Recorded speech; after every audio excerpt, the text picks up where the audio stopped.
Okay, so we're going to get started. Hello, everyone.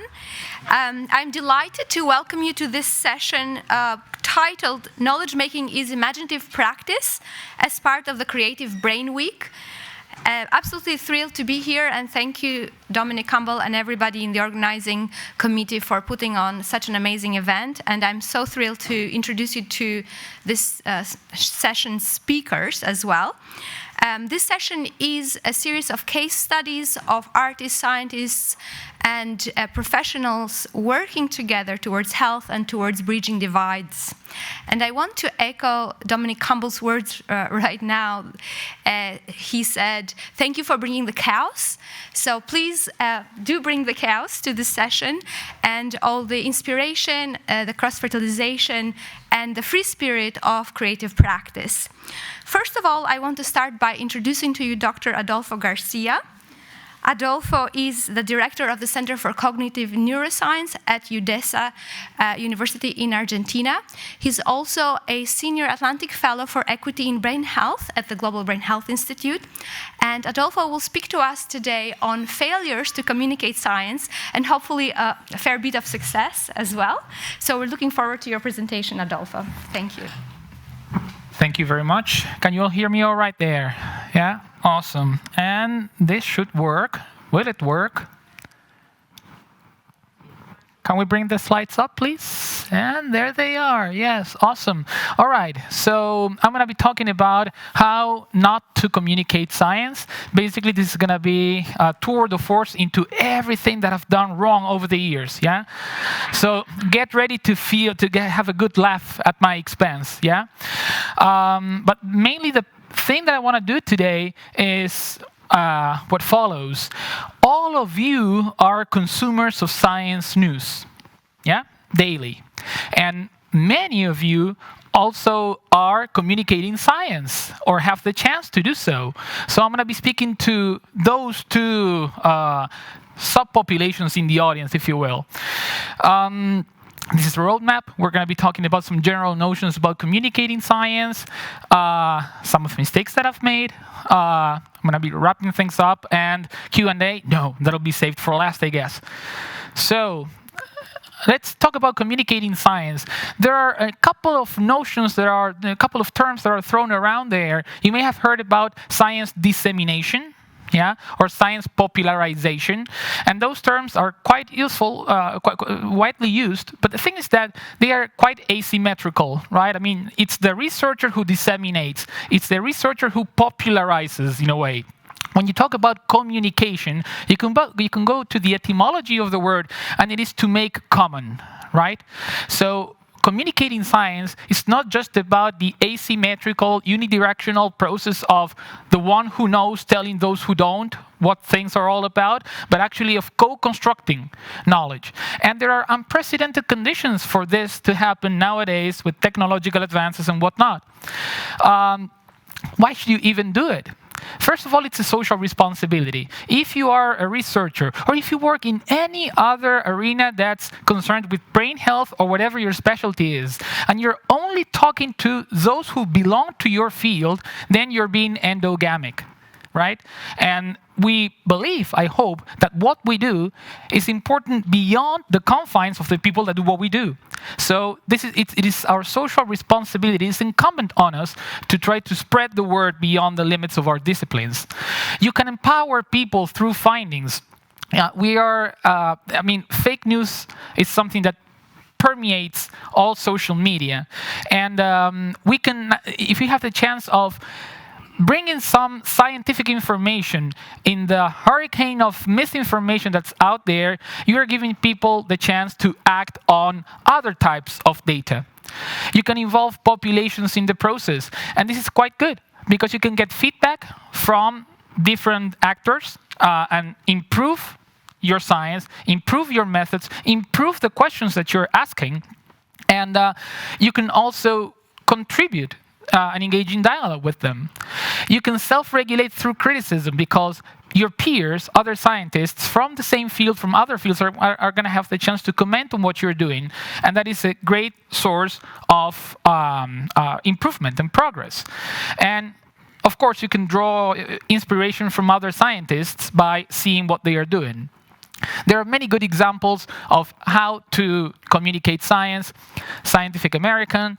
It's interesting to see that some adventures in science, in the communication of science, began as weird extravaganzas, such as Neuroskeptic, which was a little blog, and then was incorporated as a section in the Discover magazine.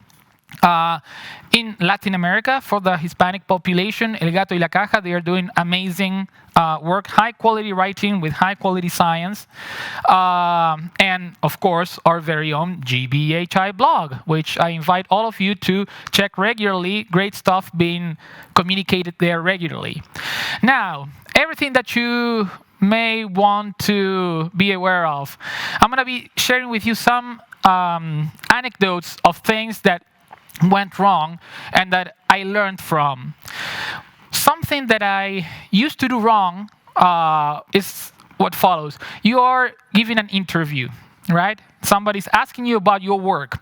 And something that I tended to do was to try to explain the whole story right from the first question. So, a very bad strategy, right? When they're asking you about something, give the interview time to flow. And do not give details right up front. If you're thinking about what you wrote, the abstract may be a better guide than the full paper when it comes to see how you're going to digest and communicate what you're doing.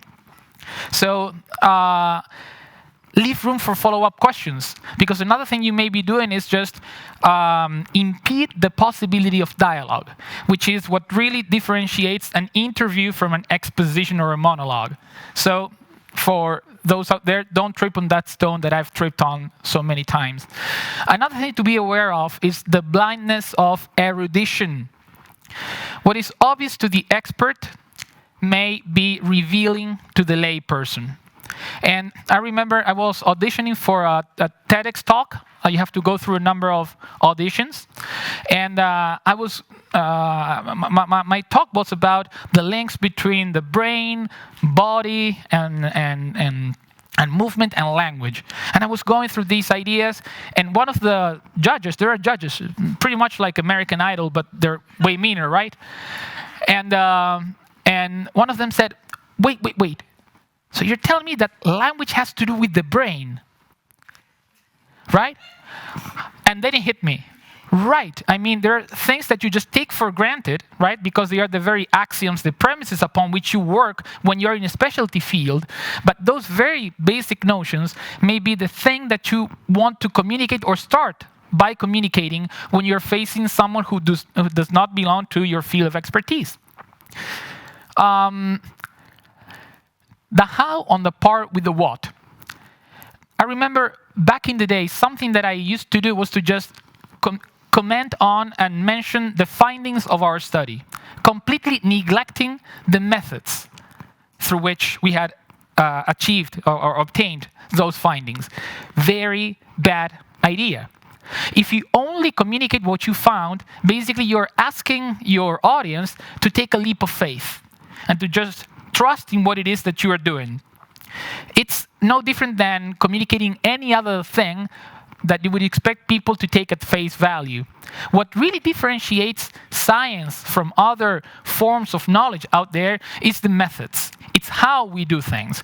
You can have questions that are similar across folk psychology, common sense, art. But what really differentiates science is how we go about answering those questions. And when you do that, when you comment on how you achieve those results, you're empowering your audience because you're giving them the tools to be critical about them. Oh, so you did this, but you didn't control for this. And did you inquire about this? So make sure, if you come from the world of science, to try to say how you did what you did. Don't go just to the results. And if you're framing this from an audience perspective, be mindful of those who only tell you what the results are. Because if you just take them at face value, you may be biting the bait, in a way. The value of I don't know. This is very important. distrust. Do not trust those people who have an answer for everything. I mean, no walls in things are as complex as the matters that we deal with here are quite dangerous. And most likely, it's either one of two choices. You are facing a God who's omniscient and omnipresent and really knows everything. Option two, you're facing a charlatan who has the pretensions of a God, but not the tools. And I remember I was part of this radio column for 2 years, and it was about language and cognition, right? But the host, he would ask me about anything. Oh, so neuroscience, right? What's the impact of carrot eating on your frontal lobe? And the worst thing you can do is to try to sort of start riffing an answer there, right? No, don't do it. Say, listen, this is beyond my turf. I don't know this. Not only because that's the, let's say, morally right thing to do, but also because it will highlight, it will empower the questions that you did reply to. If you have the decency to say, I don't know about this, it will strengthen the responses that you did, because the undertone is, okay, so the other thing this guy did know about.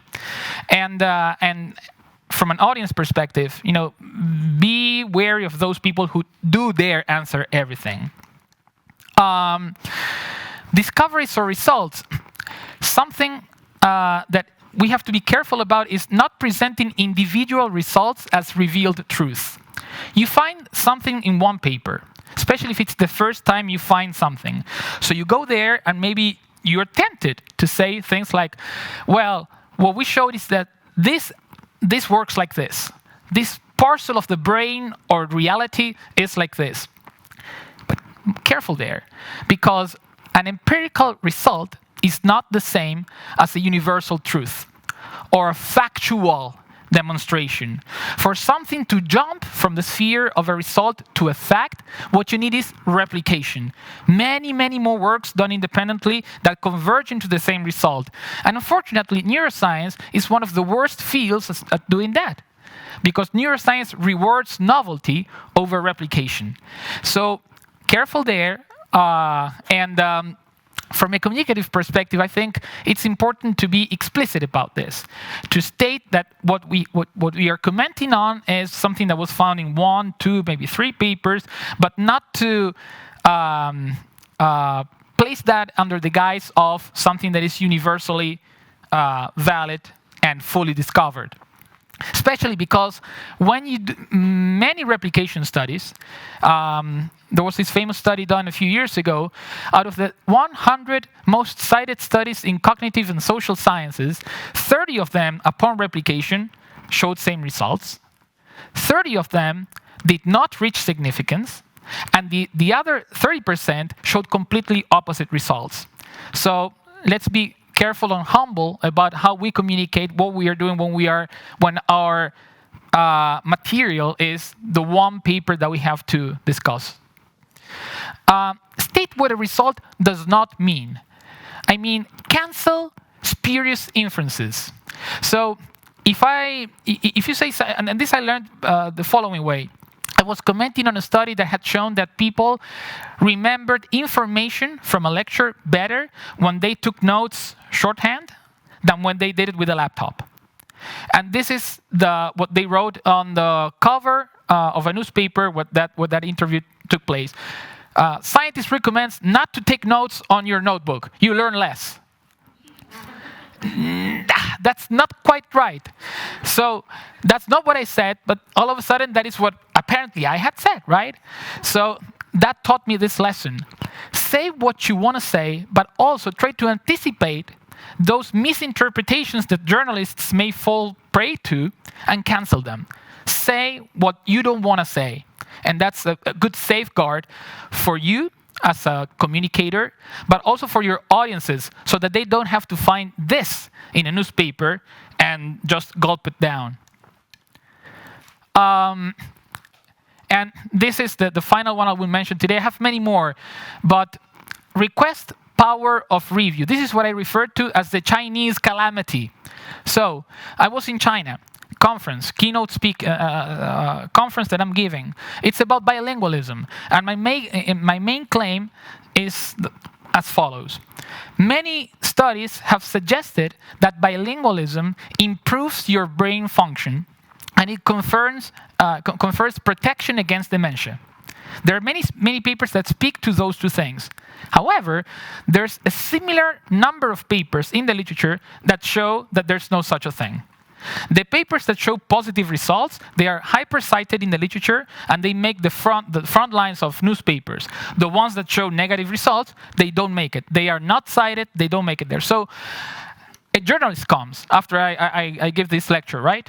They're doing this interview, and he's Dr. Garcia, will you tell us about that? She sounded like this. Will you tell us about your presentation today? And I go like, well, yeah.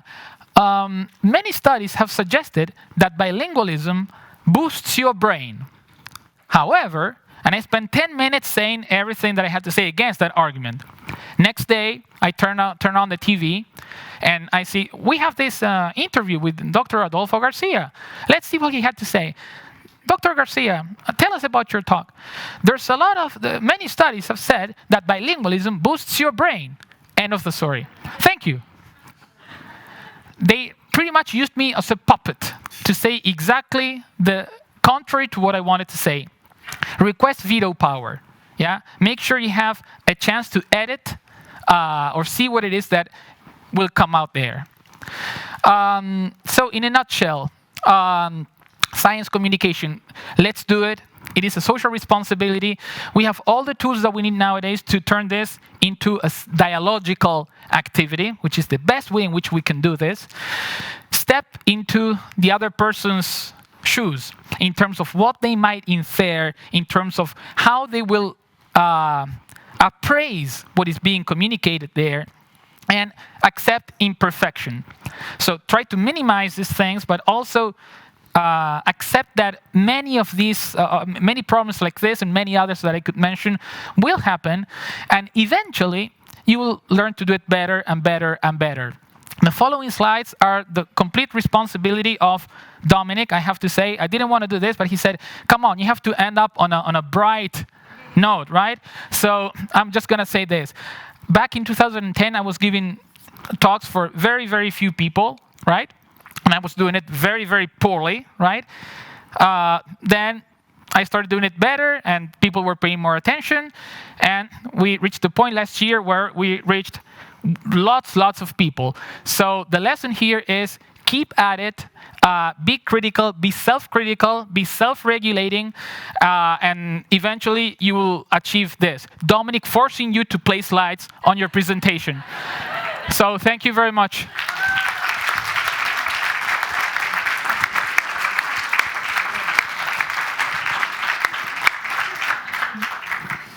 Thanks so much, Adolfo, for that very thought-provoking and informative presentation. Are there any questions? We have time for one or two questions from the audience. Any burning questions, anyone? If I don't see anyone, I'll start with something. So, as scientists, for those scientists in the room, we are not trained in being science communicators, and we spend a lot of time as trainees, learning about experimental design, rigorous scientific methods, mastering very complex technology, then doing data analysis, then writing the results, like painstaking process up to the point of creating that knowledge. Then job's done, off to the next one. So I think some scientists are actually a little bit afraid about talking to the media. So I want to know if you have any recommendations about how to break that barrier, and also what is potentially the most challenging moment that you've had, and how do you suggest overcoming those fears? All right. So if you're a friend, and this doesn't apply just to scientists, right? I mean, if you're an artist, if you're a caregiver, I mean, you have things that other people who have not gone through your experience know. So first of all, appraise what you know, the distinctiveness of what you know, and do communicate it. If you're afraid, the best thing I would say is go and do it. I mean, face the fear and accept that most likely that fear will dominate you the very first times. Yeah, you're gonna stumble, you're gonna mumble, you're gonna say stupid things, you're gonna make mistakes, and that's okay. By the way, even the best scientists do it. I mean, and those who are well seasoned in science communication. So go for it. The other things I would mention is try to talk to someone who has gone through that process, right?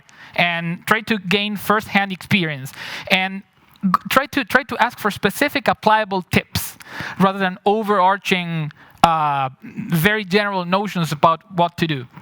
So I think that those are a few things. Some universities have programs that teach you about science communication, but certainly more systematic efforts should be done, and it would be fantastic to incorporate this as part of the official curricula, whereby scientists are trained.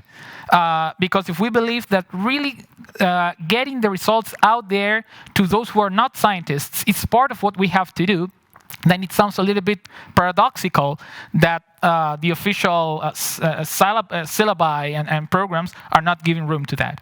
Great. Thank you so much for your thorough answer. And we have a question in the back, I believe. Hi there. I just have a question for you. What are some reflective questions you would ask yourself as a scientist just to prepare yourself for miscommunication with journalism? Thank you for that very, very good question. First, I would ask someone who's not me to spot all the fancy and needlessly long words that I'm prone to using, basically, right? All the technical jargon, it can and should be removed. The fear that we have is that, well, this term is so precise and it captures this nuance and this nuance. Well, sometimes you can preserve the nuance at the expense of intelligibility. So that's one thing. Have someone go through who doesn't know anything about it and scan those terms. Brevity, that's another thing. Try to see if you can find more and more concise ways of saying those things that you've sort of become accustomed to communicating in a certain, probably needlessly long way. Structure. Have a clear sense of, if it's a presentation that you're doing or an interview, how you're going to frame the question, how you're going to develop it, and how you're going to wrap it up. And if it's something more dynamic, make sure you have your 2 take-home messages clear in your mind, so that no matter whether the interview takes 5 minutes or 20 minutes, you make sure that those 2 ideas that you wanted to get across are part of what you got to say.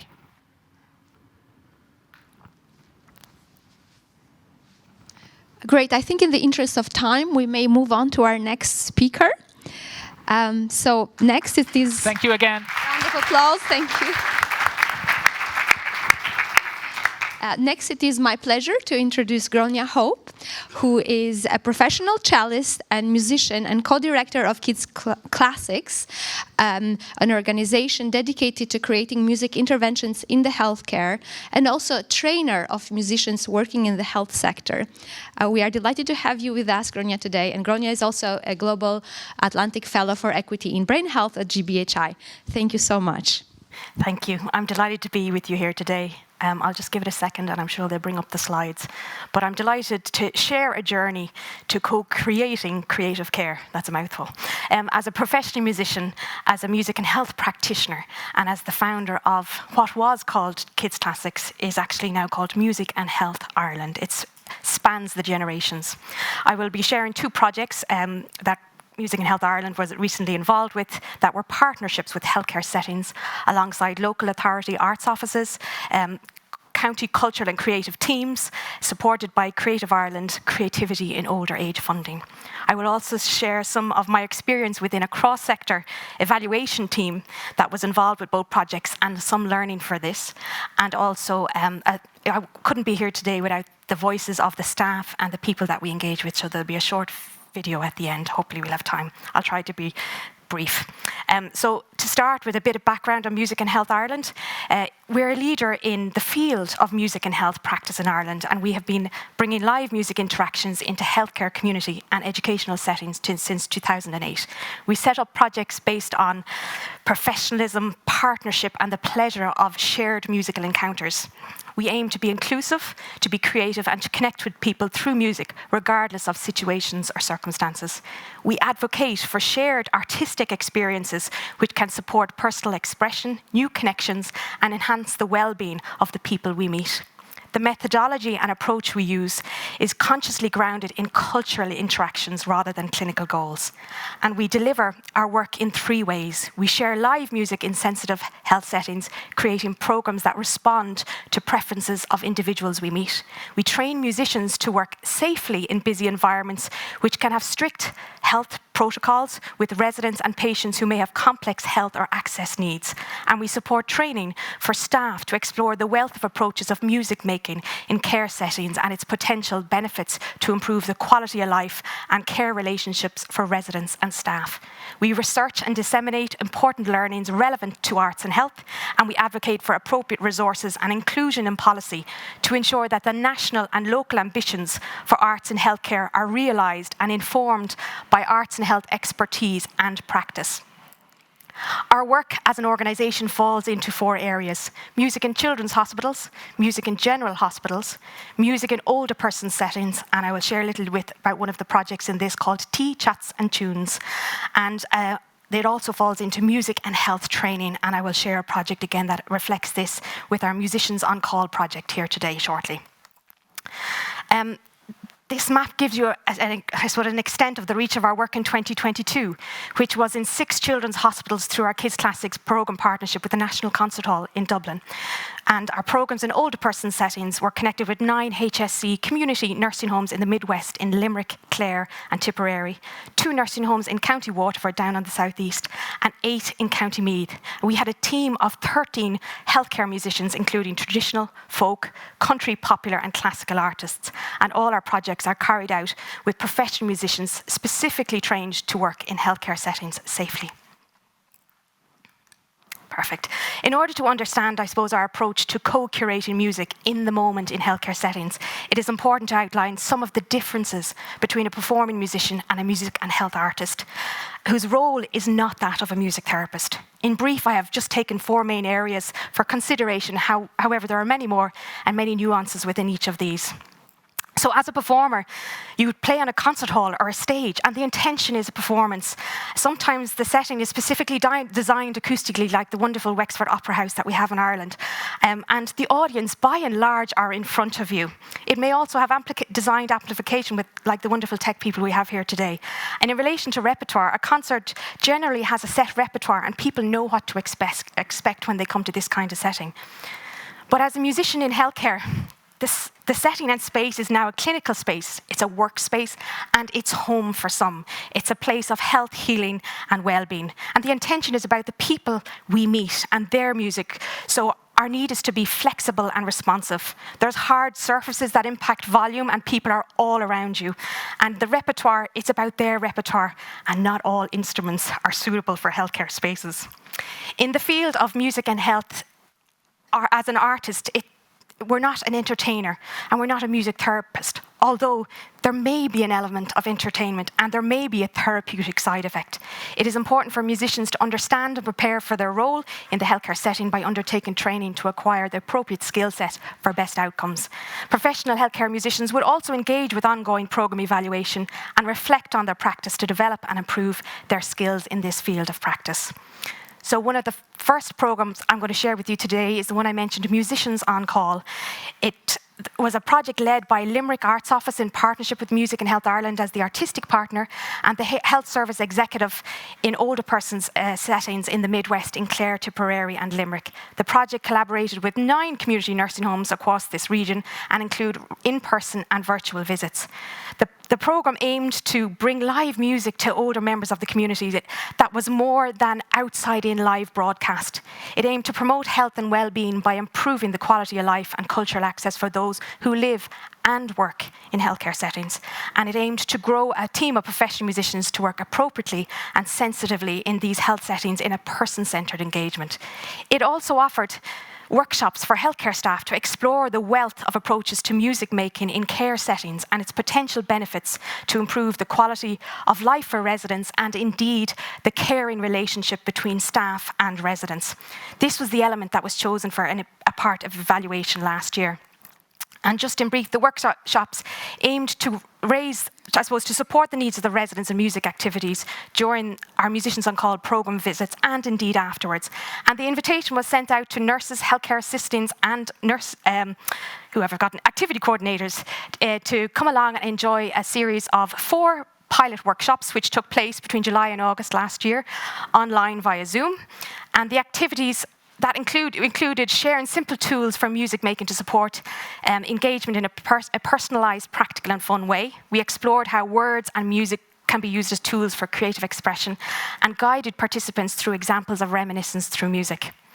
The evaluations aimed to identify existing awareness levels among participants of the benefits of music in supporting residents prior to taking part in the workshop, and also participants' perceptions of the benefit of music in supporting residents after taking part in the workshop. There were 9 recommendations made, including to consider an online and in-person option and to create an accredited Irish healthcare training solution that combined person-centred music interactions and creative engagement. Most participants in the workshop had not received any structured or activity coordination training. Currently in Ireland, there is no standard of training required for this particular role, and no courses currently provide activity coordinators training that uses the prism of music to connect in a way that incorporates music and creativity. The second project I'll share a little bit with you today is called Tea, Chats and Tunes, and it was a COVID response project in 2020 that continued to develop from lessons learned through the challenges met in the pandemic. It did this by being responsive in accommodating healthcare setting circumstances and for issues such as dementia and MCI. Through a partnership with Meath County Council, Age Friendly Meath, and supported again by Creative Ireland's Creativity in Old Age grant, the project evolved to respond to the need to find new ways of connecting nursing home residents with their families at home and abroad. In a phone call between myself and activity coordinator, I listened and heard the challenges and pressures that staff were under to support keeping connections between residents and families, in particular when language was difficult. I'm not paying attention to the clicker, my apologies. The journey began to imagine the possibilities of co-curating a set of activities alongside nursing homes that supported resident staff and families. And the first of these was virtual visits to nursing homes that supported rebuilding relationships and social connectedness. Through the support of technology and a Zoom visit, music making was shared to support strengthening relationships between residents and staff in a time when social distancing and the lack of social gathering had a huge negative effect on mental health, well-being and quality of life for older people. Our second virtual activity, Across the Miles, supported connecting families together again. It offered families the opportunity to connect in with their loved ones in a meaningful way, regardless of location. Music, conversation and memories were shared while new memories were being made. We connected one family that hadn't been together in over 10 years. Members of their family were in Addis Ababa, Cardiff, Meath and Waterford, and we got to share new memories with them that will be lasting. We also developed a framework for a set of co-curated concerts by and with residents for their families. This involved a longer period of engagement with nursing homes and their residents with an aim to grow relationships, gather stories and share memories, to amplify residents' voices outside of care settings. Supported by the musicians, the residencies culminated in a concert for residents and their families with an invitation for the families to join in. These co-curated concerts were the element chose for the evaluation of this project. There was a set of 9 recommendations that were made, and it looking at additional mechanisms to deliver the music residencies. Our initial intention was to deliver these final concerts online. However, circumstances changed and all settings wanted us to deliver this in person. But it was suggested that looking at online solutions, especially for the end of the residency, so families abroad could join in, would be beneficial. I'm going to skip that. I had changed, sorry, this, I've just given you a snapshot of that. But for me, one of the key elements was this cross-sector evaluation. And the key element at the core of this evaluation is about building bridges to support the sharing of knowledge and amplifying voices in evaluation. Key to both these project evaluations was the team of evaluators and their cross-sectoral experience and skill set. A common denominator between us all was our connection as global brain health fellows and our curiosity and interest in cross-sector engagement to improve the quality of life for people with dementia. The team of evaluators include Elaine Howard, who is a health project management consultant and evaluation, and Dr. Miriam Galvin, a social scientist and researcher working in health sciences research and clinical medicine. For us, these project evaluations was about balancing research with the rights of the participants and the changing environment. We recognise that the art of evaluation and research is to help to tell a story by uncovering information in a systematic way. It's not about a rigid scientific approach, but it should be rigorous. Our work was about learning in action, navigating each other's roles and the differences in language and meanings across sector. Some of the challenges we met included a short time frame for the project, and this had a direct impact on the project. It meant that measuring impact metrics from the staff workshops was not possible. And with the Tea Chats and Tunes project, it meant that we were not able to get ethical approval to support the sensitive collection of residents' voices. Learning from this evaluation identified the need to be flexible and to be responsive to the situation. The evaluation environment had COVID-19 restrictions, staff shortages, competing priorities within health settings that required responsiveness to emergent developments and a need for accessible research approaches. While the data collected methods were designed and agreed by all stakeholders at the start of the project, flexibility to circumstances was required, creating solutions that were time efficient and accessible for participants to contribute in the evaluation. As a side of this, one of the photos used in the presentation, I just want to point to, it feels out of place, is just over the evaluation there, and you see a set of tick boxes. For us, evaluation should not be a tick box exercise, and there's more than a sad face, a neutral face, and a happy face. We have to find new ways of gathering, and they're there, but in all our evaluations, gathering the voice of the participants, that's just more than a tick box exercise. I have a video which we'll show afterwards. I'm just going to, that went the wrong way. So I'll leave the voice of the staff and the people who meet to the end, but I would just like to thank the wonderful resident staff and families who have been open to engaging with us through our projects. They have opened their doors, answered their phones, turned on their computer screens, and shared music, memories, and their hearts with us. I'm also very grateful to the partners and funders that have supported our programmes and projects. These programmes have been reliant on annual funding awards that have limitations from awarding to the spending of grants, which often means that projects taking place for less than 6 months.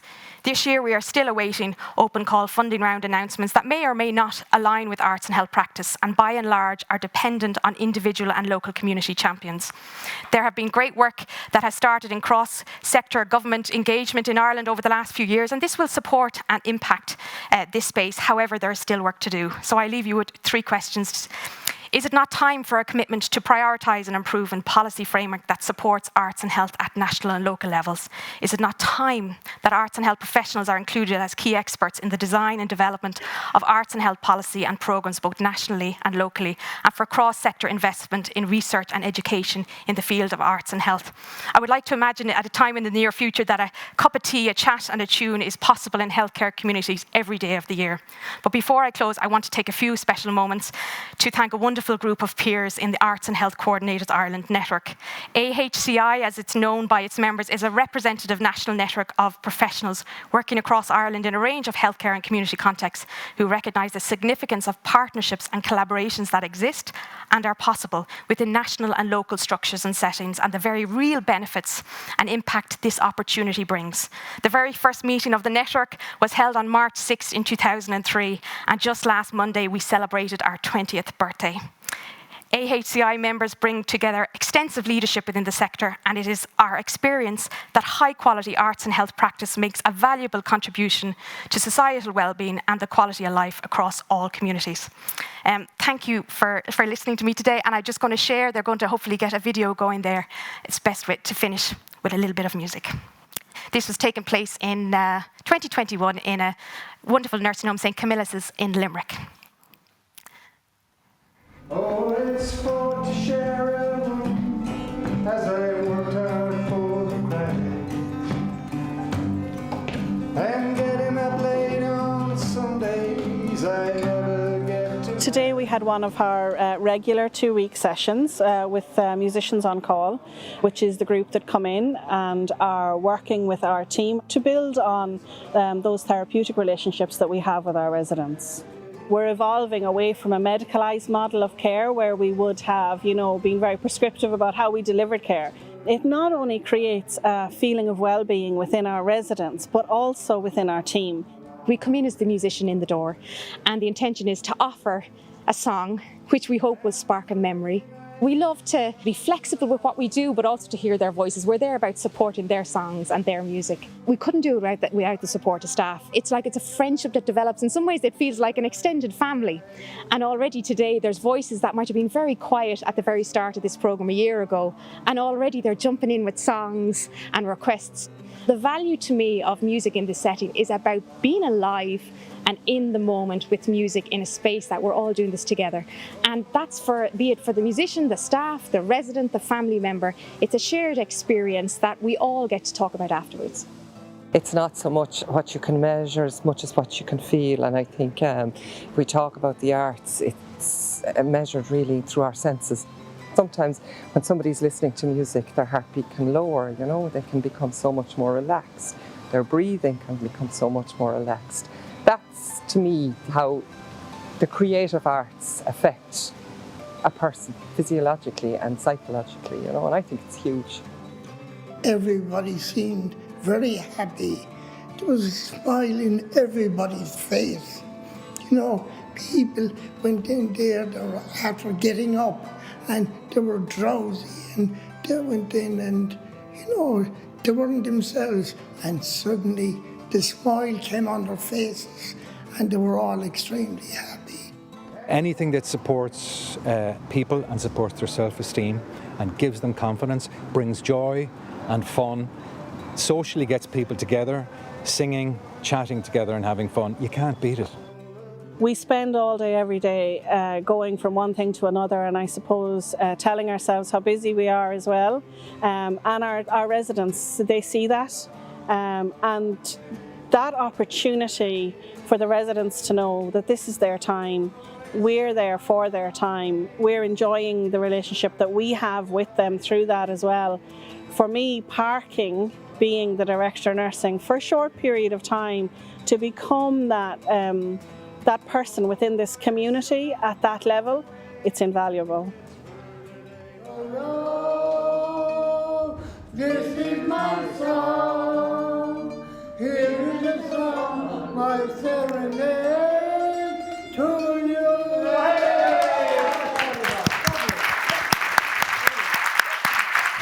Thank you.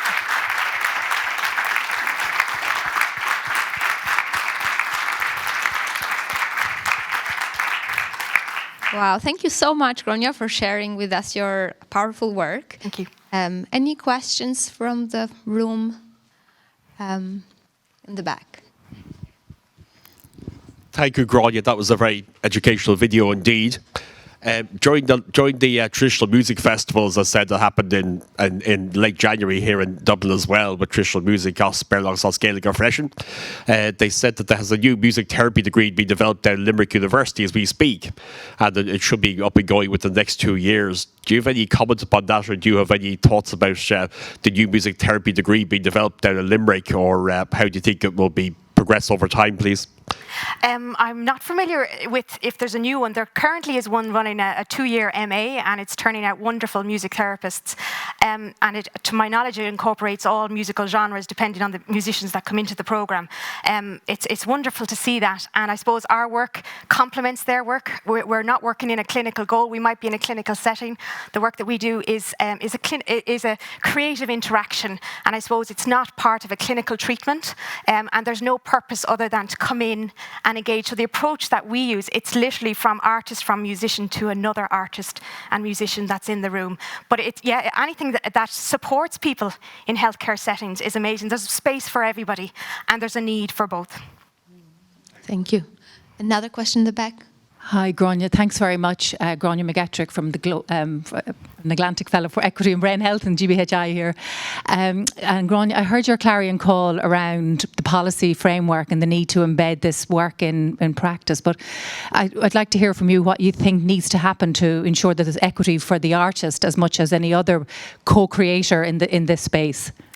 I suppose for me, being the artist that has set out on this journey and that's very interested in valuation, is to have the artist included in the very start of these talks, when you're setting up a program, that an evaluation that might have the potential to inform policy, the artist doesn't come on after the fact. They're in those early discussions because they understand the framework, and from their arts and health experience and expertise that adds such value to the whole process. And I suppose my call out is that is included, this expertise and practice is included in those policy discussions to best inform what future policy might look like. Thank you for the question. We'll have a last question and continue on with the session. Thank you. Thanks, Gráinne. That was brilliant. I'm curious about ethical approval in the context of a non-academic study or creating an archive of songs, stories and conversations with an ageing population through mixed media art and music. Have you any tips on that? The two evaluations that we currently I spoke of today had those challenges. It wasn't associated with a research institution, and I suppose with the experience of the evaluators involved, consent was always asked and explicit and informed, but it wasn't something we were very careful because of the time frame often because funds come from the arts and cultural sector, they have to be spent within a time. So it's not possible to follow people over a certain length of period, and as anyone here involved in ethics would know, it could take you 6 to 8 months to actually clear ethical approval. But that would be our next step, is to see how we can make this into a bigger piece of research that we can actually safely gather people's voices. I know one of our next step would be, subject to funding, is to see how we can do that safely, but that's where the experience of a cross-sector evaluation team comes into play. The artist and perhaps the arts organisation can't do that on their own. It has to be linked with the university and researchers with this knowledge. But there are the opportunities, and it's exciting, so I hope it happens soon. Great. Well, let's give Gráinne a round of applause before we move on.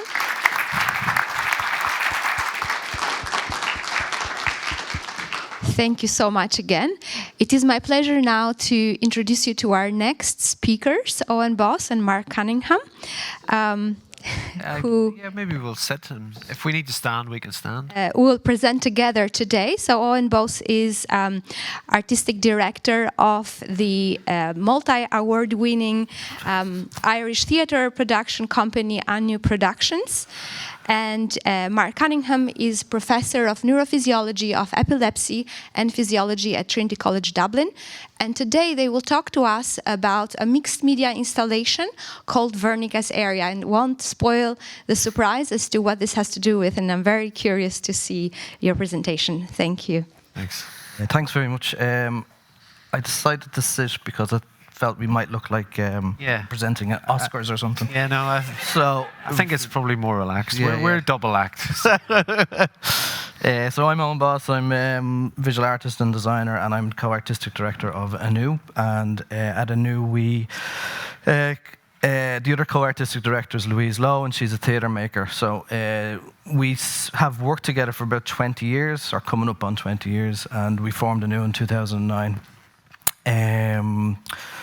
And what we do in Anu is we combine visual art and theatre together, and with communities of space, place and interest, and we kind of work from repositories of information, and we build teams of experts around that, whether they be historians, sociologists, ethnographers, scientists, and we've kind of been known for working in the commemorative sphere, and we've made a lot of commemorative work over the last number of years.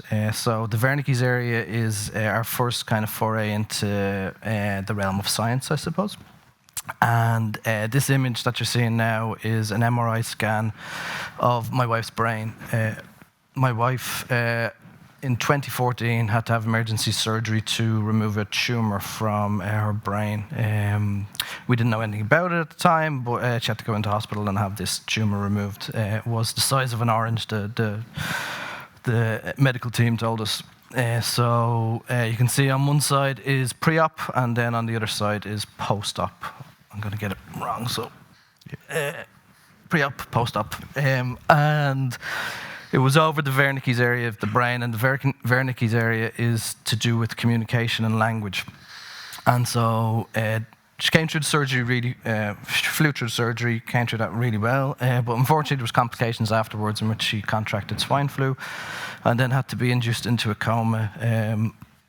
Over 11 days they took her out of coma, and she wasn't getting better, but then when they took her out she started to recover. So she was in hospital for about 2 or 3 months, and then post all of that kind of, she has epilepsy. Based on this, the brain tumor. And it's over, as I said, over the Wernicke's area. So when Debbie would have a seizure, it's based around language and communication.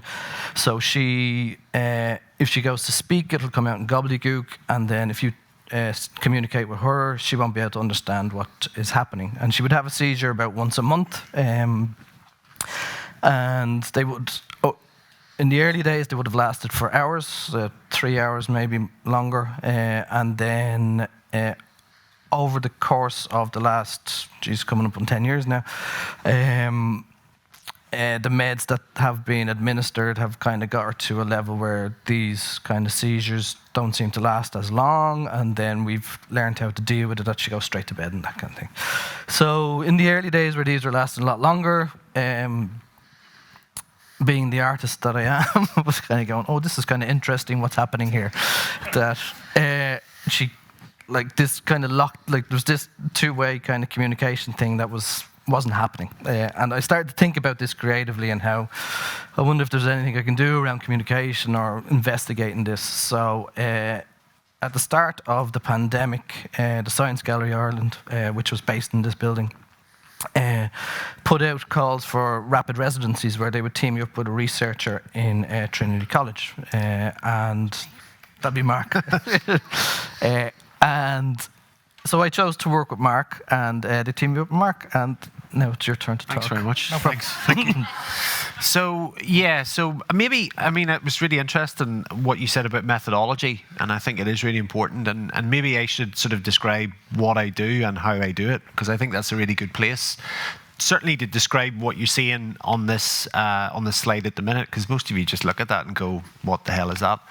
So I'm an electrophysiologist or a neurophysiologist. What is neurophysiology? Neurophysiology is the study of the function of nervous tissue. So the thing between your ears, which is, at the minute now generating lots of electrical activity, believe it or not. So if I was to take one of you and stick some electrodes on your scalp, which is a technique called EEG, electroencephalogram, you would see that your brains are producing this beautiful symphony of activity.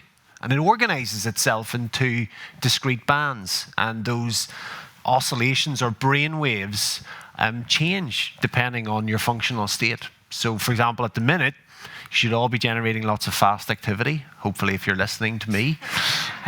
If you're not and you're asleep, then your brain generates lots of slow activity, okay? And so the brain can change. So the brain it generates electricity. Now, of course, and this is perhaps an oversimplification, but the brain is like a seesaw. So in your brain, there are trillions of synapses. And what those synapses or connections do is that some of them send a go signal, which excites the brain cells, and some send a stop signal, which inhibits. So in the brain, you have this very delicate balance between excitation and inhibition that's important for generating that normal activity. But guess what?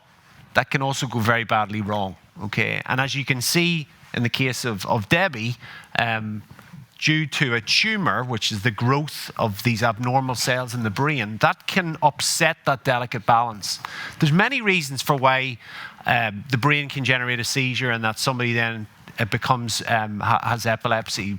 But I'm very interested in brain tumour-related epilepsy, and that was really the connection that we had.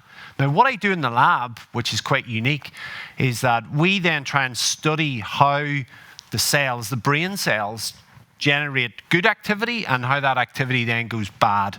And what you're seeing here is bad activity. This is a seizure, okay? So this is electrical activity that's generated by thousands of brain cells. And what we do is we have these tiny little microelectrodes that we can stick into brain tissue. Okay, now what you're gonna hear next is the really exciting part, is that this is brain tissue from a human patient, okay? And what we have been doing is we've been working with the neurosurgeons, for example, at Beaumont Hospital. I'd previously worked with neurosurgeons at Newcastle University in the UK, and they are operating on patients, for example, like Debbie, who have a tumour, and of course that tumour has to be removed. And as part of that operation, they take out the surrounding tissue, which is part of the networks that's producing this seizure activity. And so what we do is, again, it's with ethical consent, so the patients consent that the tissue, this excess tissue, can be used for experimental studies in the lab. The tissue goes into this brain juice that we make in the lab, and that keeps the brain tissue alive. And then what we do is we cut very thin sections of brain tissue. We call them brain slices. And the brain slices contain the neurons, and they contain some of the tumor cells, and that is the activity that we can produce. So that's fantastic, because what we have then is we have in the lab an approach that allows us to look at this diseased human brain tissue and then try and understand why the seizure activity arises. So, of course, when we do these recordings, this is electrophysiology, we then use it to test novel hypotheses that we might have about how can we develop better ways to stop the seizures that are associated with brain tumours, because there's some very interesting and unique biology about that process, which I'll not go into today. So of course, what we do from an experimental point of view is we record this and we capture it on a computer. So the black trace is essentially, it's the electrical signal, which is just a series of numbers. It's we take an analog signal and we digitize it, and then we can represent it as a color representation here. This is just the signal, but as a spectral, in the spectral content contained within it. But one of the things that I was always interested in is that, you know, we as scientists, we do a lot of stuff visually, but whether we could think about representing this data in different ways, in different modalities. And so you're probably hearing this kind of rumble in the background every so often, which is outside here in the exhibition. And as part of the project, what we did was we were really interested in trying to think about how we could represent this sort of pathological activity in a different modality. And so what we did was we've taken these signals, and working with sort of the rest of the people in the project team, we thought about actually presenting this as a noise, as a signal that could be something that you could hear. And I think that is quite profound, because you really get the sense of the kind of impending doom that's associated with these events. And a lot of people who have epilepsy will sometimes get these pre-seizure auras where they feel, uh-oh, something's about to happen. So I thought it was a very interesting way to think about taking what is sort of this, you know, data that we collect in the lab, and then sort of trying to interpret it artistically in a slightly different way. And we'd rapid residency had put us in contact, and it was pandemic, so we were doing all these kind of rambling meetings of chatting for hours and hours about different things. And the first time that Mark played this seizure activity to me, it was just kind of blew me away. I was just, this is absolutely amazing. And I started to kind of see it as playing through a really good sound system and using a subwoofer in order to get the bass tones of it, and to make that loud enough that it would physiologically kind of hit you, and it would hit you in the chest almost, like you get it to a right level where it actually physically, it's not just about hearing it, it's about physically feeling it. and that was like one of the first ideas I had, and that was like 2-3 years ago now. And it didn't change. Now, very often those ideas will change through research or whatever, but that never actually changed. And I think it's a really integral part of the exhibition. The other things that we talked about was this neuroscientist. Sorry. Is that right? Neurophysiologist. Okay. He's really the first. One of the most famous neurophysiologists. Sherrington. Yeah, Charles Scott Sherrington, who gave this keynote lecture in the 1940s, and I can't believe I'm talking about him, so I'm going to hang up. So he won the Nobel Prize in the early 20s, the 1920s, because he was one of the people that discovered that there were these specialized connections between brain cells, which are the synapses. So synapse is a Greek word that means to clasp.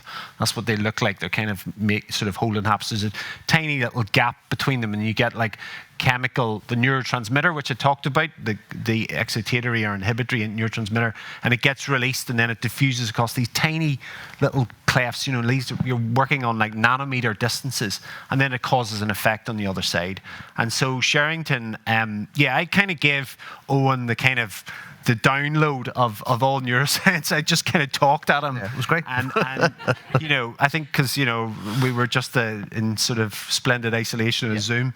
But Sherrington, towards the end of his career, as a lot of Nobel Prize winners do, they kind of feel that they can kind of go off-piste a little bit and sort of... But he wrote this really, interesting book, which is called Man and His Nature. And there's this lovely quote, the section from it, which I think, it stayed with me for a very, very long time, because I think, as I said earlier on, in the human brain, there are like I always get this slightly wrong, there are billions of neurons, but there are trillions of connections. And the analogy that people say is that, when you look up at the night sky, there are more connections within your brain than the stars you can see in the night sky. And Sherrington spoke about it as this idea of, this enchanted loom where millions of these flashing shuttles weave this dissolving pattern, always a meaningful pattern, though never an abiding one, a shifting harmony of sub-patterns. And that comes back to this idea that, our brains are generating this sort of symphony of electrical activity. But the thing to remember is that that's always on the edge. Anybody in this room can have a seizure. Doesn't mean you have epilepsy, by the way, but all of our brains are capable of having a seizure. And it doesn't take that much to just tip it over the edge. So then this quote then sort of inspired you. Yeah, so I was kind of I started to think about tapestries and fabrics and actually trying to get them produced and trying to develop some sort of language or visual language or visual lexicon to do with Debbie and her narrative and all that kind of stuff. And I did some site visits to the Manchester Museum of Science and Industry, where they have a working jacquard loom, and I filmed that and recorded it and kind of saw how it worked. And then I started to develop ideas of kind of how to make this design or patterns and to kind of hide signs or symbols of Debbie's kind of narrative within those structures, I suppose. So I based the whole thing structurally on the chemical... What are they? It's the chemical structure of the two anti-seizure medications that Debbie is currently on. Yeah. So I'd asked Mark and I was there, what are those things? There's a box and then there's lines coming off it, they're chemical, whatever. And so he sent these to me, and I started to use these as kind of almost the initial kind of exploration of structures and stuff like that. So this is an image from my sketchbook, which I don't normally show, but you can see I'm starting to play around with kind of these patterns and stuff, and then starting to introduce things that are pertinent to Debbie and her story, and then they end up being developed. And I was looking at the work of William Morris and how he had kind of made these really complex kind of patterns for wallpaper or tapestries and how to actually start to make those things. So I developed these 8 particular patterns. One in the top left, we'll have Debbie's medication of Keppra and Lamictal into a floral pattern. The one next to it has an orange, a couple of oranges in it, which is to do with me seeing this tumour as just an orange, because the medical team. There is images of Debbie in there. There's also images of tumour. There's images of MRIs and that, and then so I worked these up into patterns for each of them, with different kind of colors, color codings in them, and then I'd located a company in San Francisco that has a digital jacquard loom, and you can kind of upload your designs to them, and then they will weave or produce these tapestries, these fabrics. And so I uploaded all of these. So we had 8 patterns made, which ended up being 2.5 meters by 2 meters, and they're all hanging out. 6 of them are hanging outside. And so I had these produced, and in them, as I said, there's all these kind of symbols and signs to do with Debbie and her narrative. Debbie was also a trained soprano singer, but she can't remember lyrics, so she goes to sing a song, she'll often kind of mess the song up. And so I'd worked with a composer called Emily Howard, who was based in the Royal Northern College of Music in a department called the Practice, Research and Science and Music. And we had worked on a commemoration of Peterloo, which is an event that happened in Manchester. And she had composed a new piece of work. And so I commissioned Emily to make a new piece of work based on this whole kind of creative process, and brought her over. And when Debbie has a seizure also, she writes a seizure diary entry, so she'll record what and how she's feeling and what has triggered, or what she thinks has triggered, and what physically is going on with her. So we used that within the creative team to kind of build this work, and Emily went off and composed a number of pieces. She also used Debbie's favourite aria to sing when she could sing, Handel's Ombra My Fu, and she used that as a kind of structure in order to produce these pieces of work. She also used the structure of the brain activity that Mark's lab shared. So Mark's lab shared it over to Prism, and so she wrote for viola and she wrote for mezzo soprano. And then the opening weekend of the exhibition at IMA, where Anu was in residence, we hung the exhibition and we had the live performance of these 3 new works that Emily had composed. I also invited in a sound designer called Bofan Ma, who's part of Prism as well, to develop a sound design, again dealing with Debbie's narrative and sharing the seizure diaries. And Bofan kind of hit on one particular entry, which had to do with when she was due to pick up the children from school, and they went to school in town, and she was in Penny's and she had a seizure, and she started to feel the seizure coming on, and then the next thing she remembers, she was standing in front at the front gates of the school, so she's no memory of walking down. The kids go to school in Gardner Street, so she's no memory of doing that walk from Henry Street down to Gardner Street. So brought Bofan over, and he did a sound walk and recorded the ambient sound of that particular walk that Debbie has no recollection of it. So it's about 15-20 minute sound walk that he did, and then he started to work that up into a sound design where he started to introduce kind of medical sounds and other sounds that were pertinent to the exhibition. So, and then so the live performance started in the gallery space, and then moved out into the kind of colonnades, and then finally finished in the centre of the courtyard at IMA. And so the exhibition is here. It's up the stairs there and at the back. So that's what you're listening to when you go in to see it. We also filmed that the first ombra that Emily had written. We didn't capture the other 2, but we captured the first one that was in the gallery space, and that's on the screen that in the exhibition here. We have 6 of the fabrics hanging. The information from the data from Mark's lab is playing through the subwoofer, and then we have Bofan's sound design playing as well. And I think that is it. Yeah.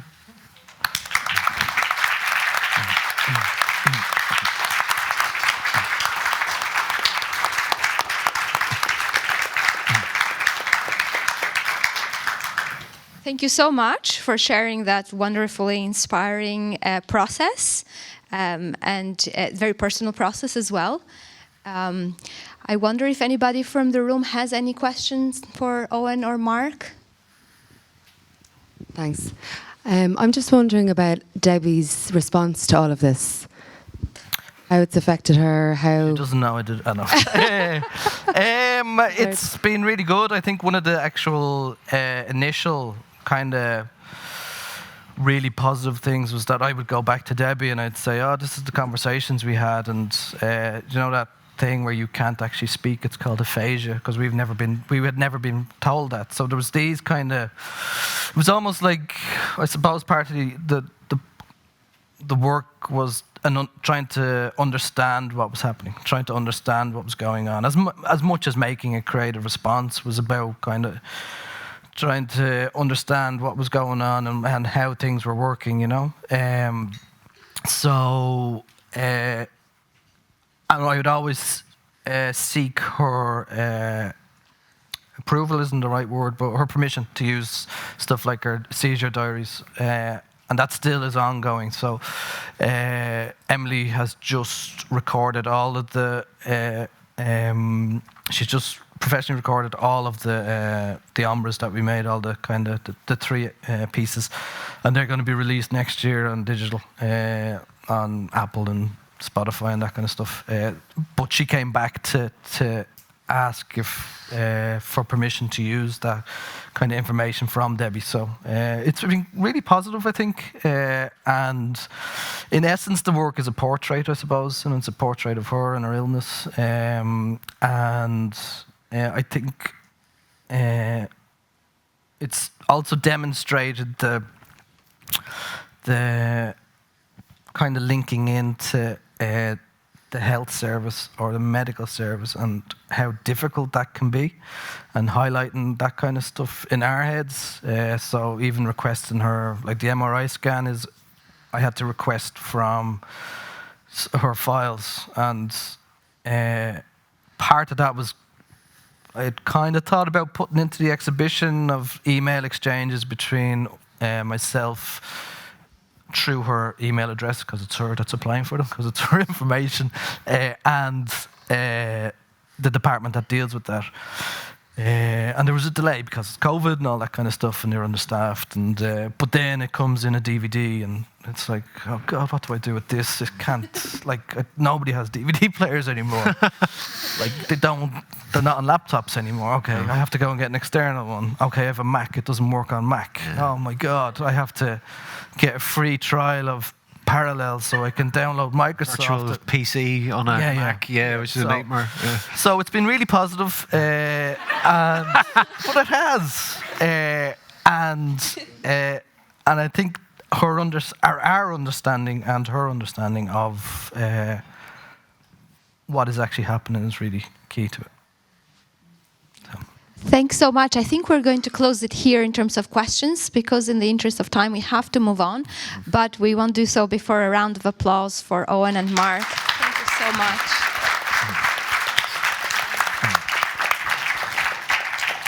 And now I'm delighted to introduce Mark Davidson from Fighting Words, which is an organization that provides programs and mentoring for creative writing for young adults, children and adults with additional needs.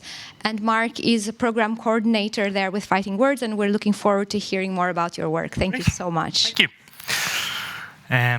Hello everybody. I suppose I'll just give them a minute to get the slides up. But my first thought listening to all these wonderful speakers was kind of, what am I doing here? Because the first thing that comes to mind when I think of who am I think, well, I'm just an adult who's yet to grow up and who continues to enjoy, well, things like ball pits and playing with language. But as this is Creative Brain Week and we all, as far as I can tell, have brains, I guess Fighting Words is quite an apt way to finish, because I like to think of what we do as just reminding everybody, no matter what age they are or who they are or what their station in life is, that we're all creative, we all have imagination.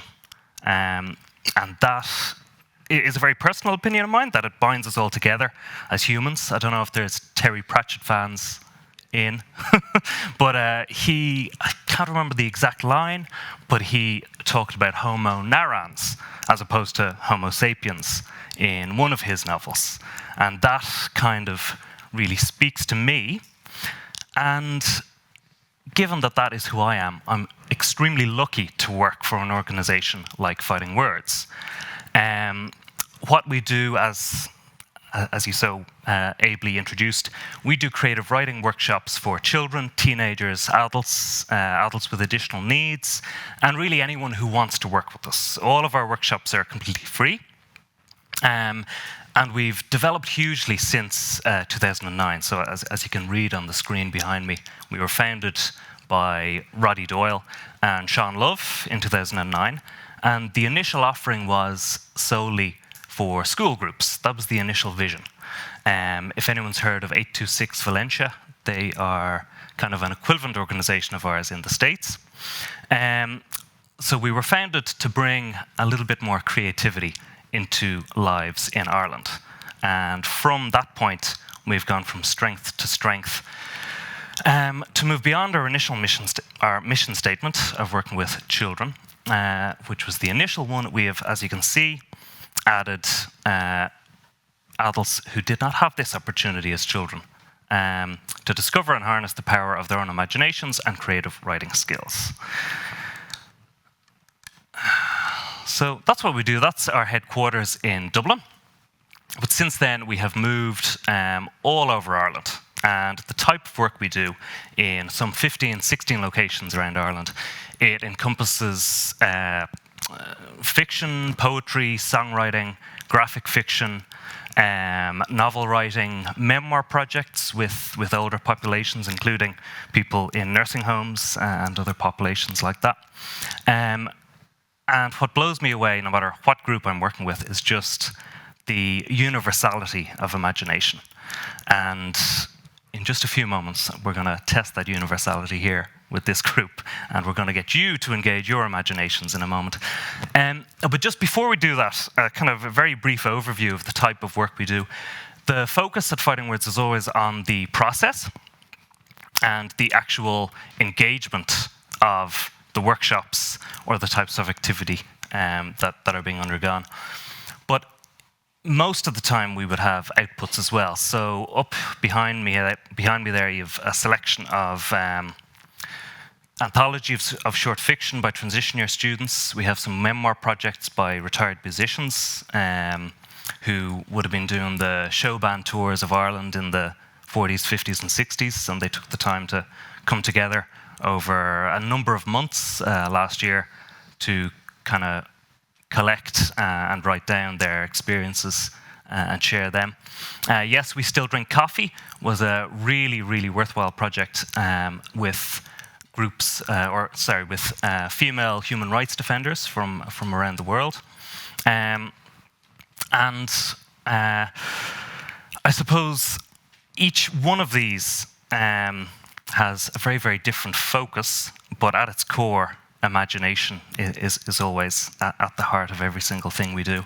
And to kind of underpin it in the last 4 or 5 years, there's been a partnership with DCU and with other universities, but our partnership with DCU has been extremely fruitful in trying to analyze and quantify the type of work we do. Because for me, it's just, oh yeah, this is great fun. Imagination, storytelling. And it is. You can see the impact you're having in the room beside you. But where I personally struggle, and where it's often quite difficult, is in getting that experience and translating it into quantifiable, measurable data. So that kind of work is vast, and there's too much of it to go into here today. But if you are interested, there's plenty to see. I think the best way to finish this, because we all have been listening for a long period of time, I would love to turn the microphone to you in the audience, and if we can get a blank Word document up behind me in just a moment, we are going to try and engage in what a typical primary school group would do in a Fighting Words centre. if you'll bear with me for 5 or 10 minutes. So if you get a blank Word document behind me, what we will do is try and engage our imaginative resources, and let's bring ourselves back to the age of 10. And you've just entered a magical, bright room, and you're excited to be there, and you are ready to start creating. So what we typically do with a group, we bring them in, we talk about what a story needs, what makes a good story. We'll have a chat about the types of stories they like. I've mentioned Terry Pratchett already, so we've done that part. And I'm just waiting for the Word document now to appear, putting the technicians under pressure. But the thing we'll start with is deciding on a main character. And now, as it is Creative Brain Week, we can be inspired by the week itself, we can be inspired by our location, we can theme it, we can do whatever we want, but I want 3 brave souls in the audience to suggest 3 options for a main character.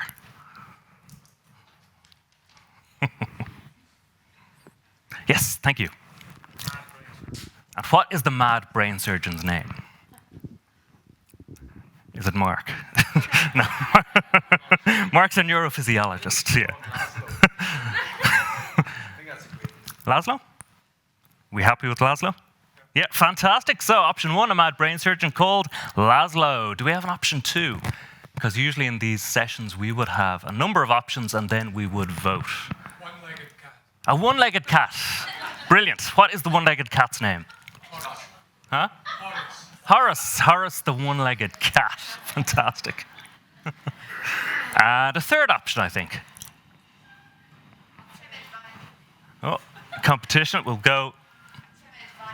A timid Viking. Oxymoronic, if ever there was something. And what is this timid Viking's name? Oh. Absolutely, yeah. Is there a specific term for a female? No, probably not, no. Vi-queen. A timid Vi-queen called, not Ragnar. Eleanor, okay. So a timid Vi-queen called Eleanor. Have you been to Fighting Words before? Because it seems like experts here. So what we'll do, and if you'll indulge me, I'll treat you as though you are a group of primary school children. So I will ask everyone to close their eyes, and I will call out each of these options one at a time, and I would like a show of hands for which you would like. So, can I have hands up for Laszlo, the mad brain surgeon, please? Okay, hands down. Can I have a show of hands for Horace, the one-legged cat? And keep your hands up. I do need to try and get this as accurate as possible. Okay, hands down, thank you. And hands up for Eleanor, the timid Vi-queen. Okay. Yeah, hands down, thank you.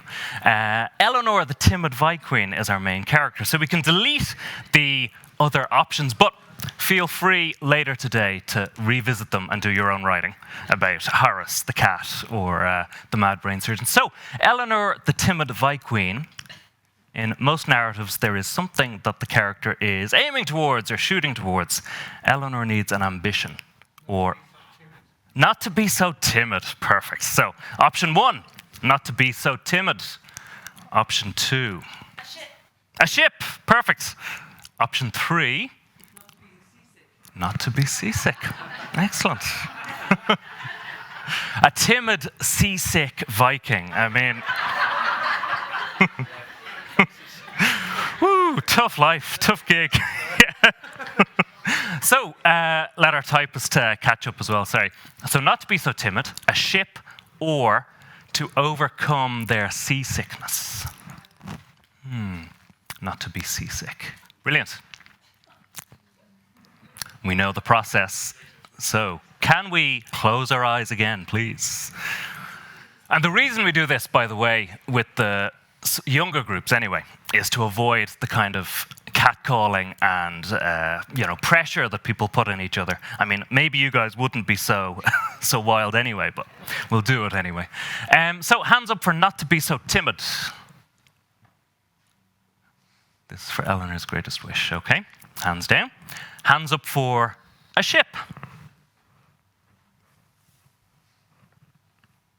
Okay, hands down. And hands up for not to be seasick. Okay, hands down, thank you. I think not to be seasick seemed to just shade it. So Eleanor's greatest wish is not to be seasick. Brilliant. I'm conscious as well if there's any online people clamoring in whatever way they're engaging with us to be included. We would love to incorporate their suggestions as well.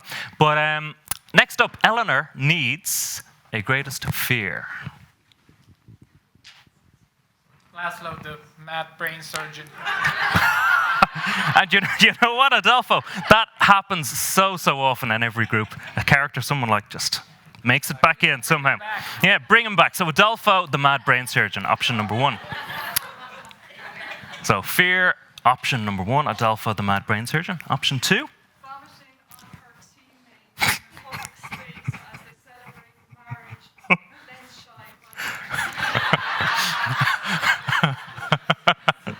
Can I shorten that to, vomiting on her teammates.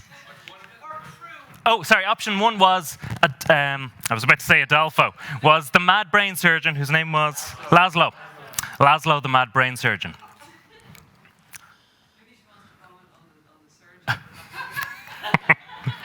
So option 2 was, so this is the kind of nightmare people would have. So it's a very relatable fear, vomiting on your teammates in a public space. I don't know if anyone can relate to that up here.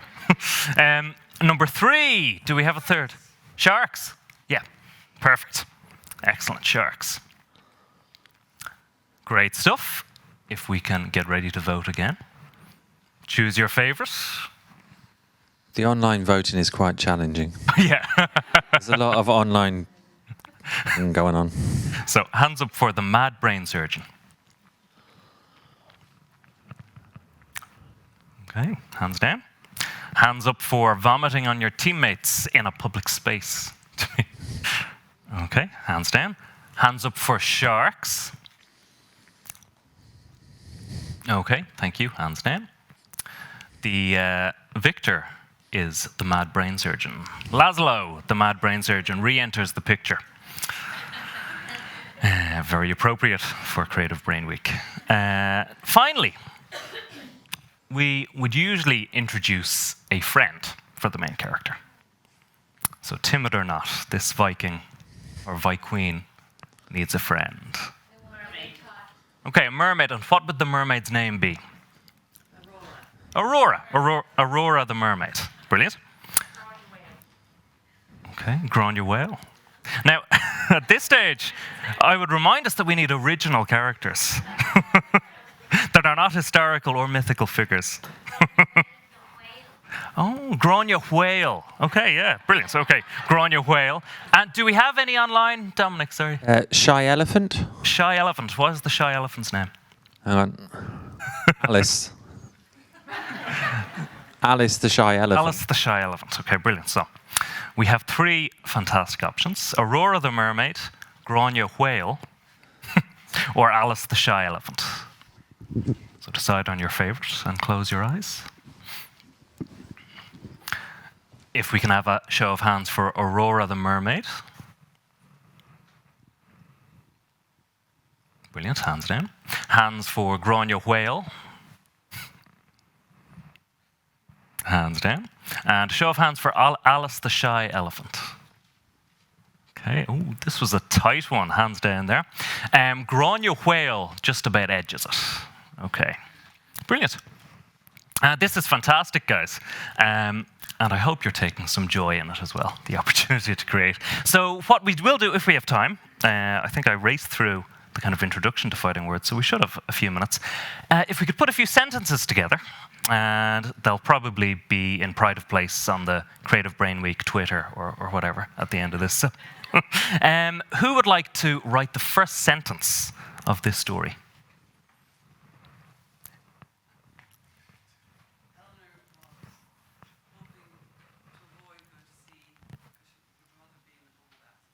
Eleanor was hoping to avoid going to sea because she would rather be in a bubble bath. Okay. Sentence 2 from this part of the room.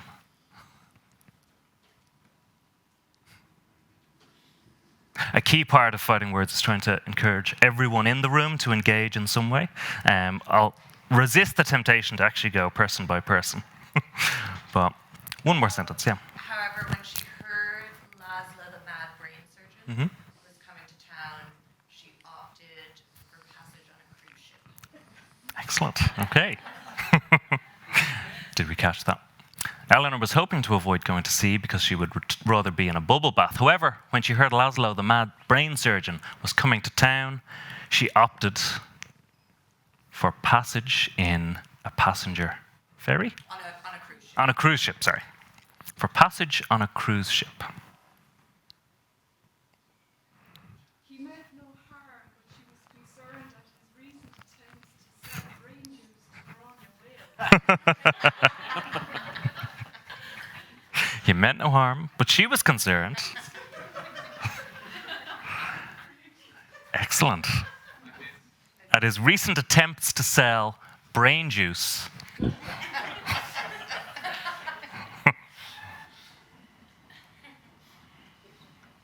to Gráinne whale. Brilliant.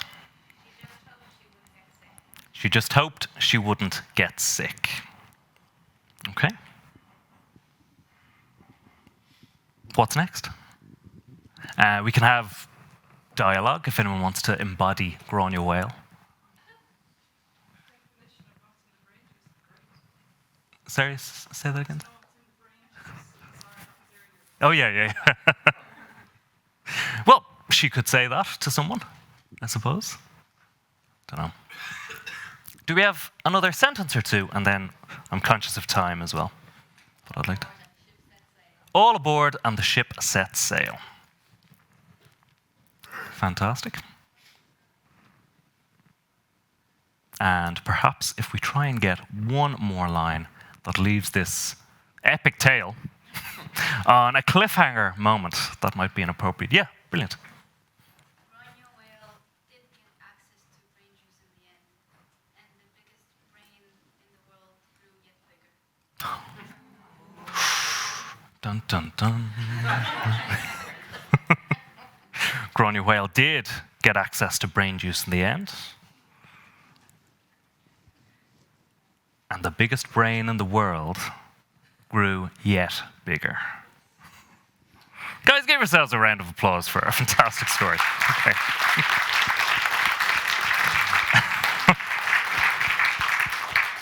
So I'm sure that'll be published widely across all forms of social media now. But thank you for indulging me in that. I thought that was maybe the most effective way of communicating one kind of type of workshop that we do. But in any Fighting Words workshop, it is participant-led.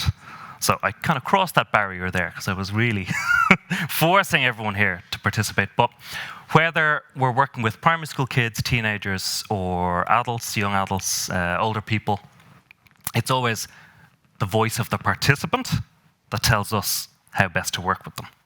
And they will tell us what kind of output best suits them. Every type of workshop is different. Every type of project is completely different. But in my experience, I've been with Fighting Words now for about 8 years. It's been hugely, hugely satisfying and eye-opening just seeing everyone, if given the chance.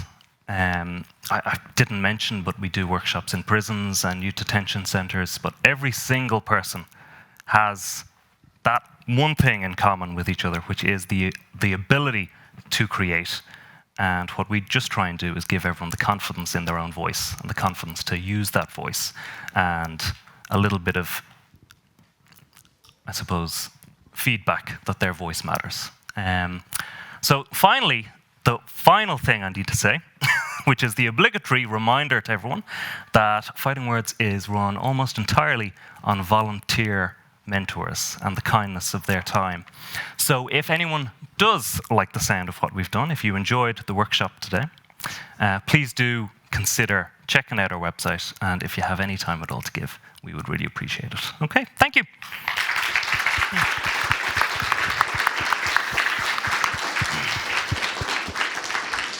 So thanks so much, Mark, for giving us a taster of the experience of fighting words. I think if Mark Cunningham could measure our brain symphony at the moment, it would be that much stronger and brighter. So with that, I thank you all for participating in the Creative Brain Week. And please join me again to give another round of applause to our wonderful speakers for sharing all of your knowledge and inspiration with us. Thanks.